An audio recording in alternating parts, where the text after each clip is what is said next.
Melay Cantiveros, boto kay Paulo Avellino para kay Kim Chiu.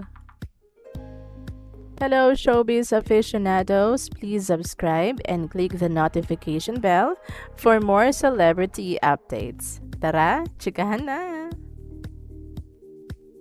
Sumakit ang panga ng entertainment press na dumalo sa MediaCon ng bagong talk show ni Melay Cantiveros sa kakatawa sa dami ng super funny punchlines ng comedian TV host. Napaka-natural at effortless magbitaw ng mga nakakatawang sagot itong si Melay at talaga namang kahit wala ka sa mood ay mapapangiti ka once bumuka na ang kanyang bibig. Kwento ni Melay, ang kanyang asawa na si Jason Francisco ang nag-inspire sa kanya na maging host dahil sa sobrang daldal niya. At nakita rin naman ni Direk Laurenti Diogi na head ng Star Magic at Business Unit Head ang kanyang potensyal at kakayahan na mag-host at magpatawa, kaya naisip siyang bigyan nito ng sariling talk show na para sa mga Bisaya, ang Kuwan on One.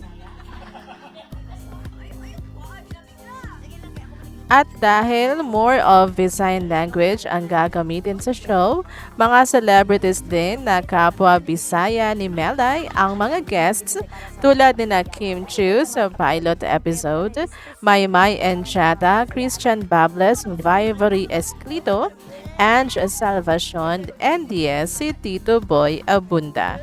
Pero ani Melay, pakaabangan ang episode nila ni Kim Chiu dahil may sinabi raw doon ang kanyang amiga na talagang hinangaan niya sa kaibigan.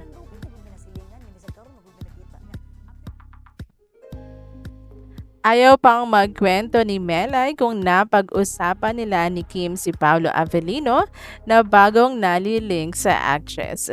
Pero when asked kung boto ba siya kay Paulo para kay Kim at isa rin ba siya sa mga kinikilig sa mga eksena ng dalawa sa What's Wrong with Secretary Kim, lalo na sa napakaraming kissing scenes ng mga ito, ani Mela, sino ba namang hindi kikiligin sa Kim Pao?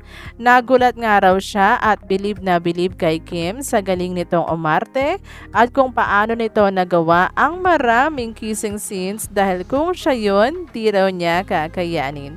Ayon pa kay Melay, deserve naman daw ni Kim ang lumigaya, kaya kung saan ito masaya, happy na rin siya para sa kanyang amiga. Anyway, sa July 2 Martes na ang simula ng Kuwan on One, hosted by Melay Cantiveros. Mapapanood sa iWant TFC at sa YouTube channel ng Kapamilya Network. Mga ka-VLT, for more showbiz updates, please subscribe and click the notification bell to keep you posted.